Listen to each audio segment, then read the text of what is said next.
the question. Everyone says that we're born in this world with like a mission that we have to complete before we die. So when do we know that we have completed what we came in this earth to do? Okay, so question on the mission. We should not, the moment we hear this word mission, some kind of bell rings in the mind. The bell is, oh, mission means some giant guru is going to come and teach, or some God is going to descend from the sky and give a mission of the life. No, that's a totally wrong idea of mission.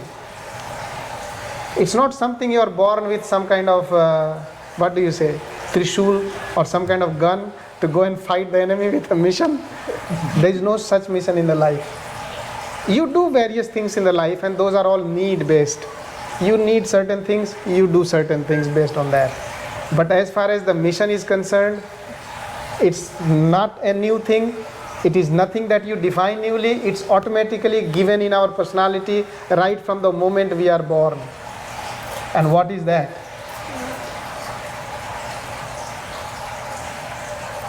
If you look at yourself little bit deeply, self-observe yourself.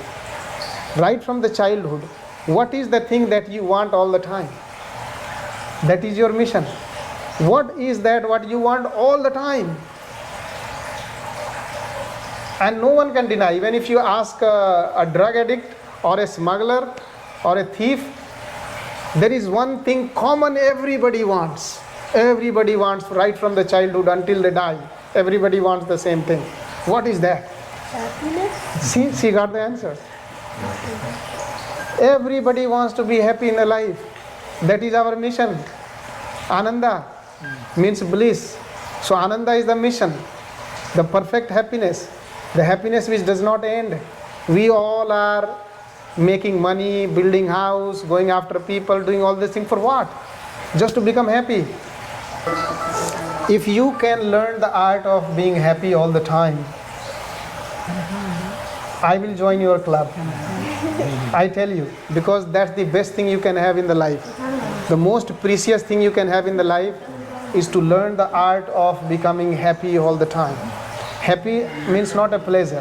Happy means the bliss, the real happiness. Or the parallel word for that is Ananda. That's why we have this Ananda Marga, the path of bliss, happiness, pure happiness. Ananda Marga.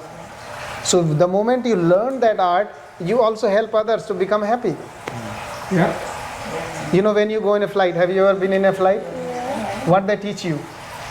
In a case of a turbulence, the air mask is going to drop. First you put the mask on yourself before you help somebody else. Right? So first you become happy, then you try to make others happy.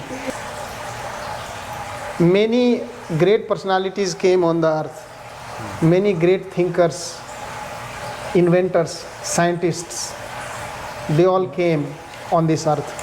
They have given many things. But many times because of too much influence on our life from the external forces, we many times forget to focus on ourselves.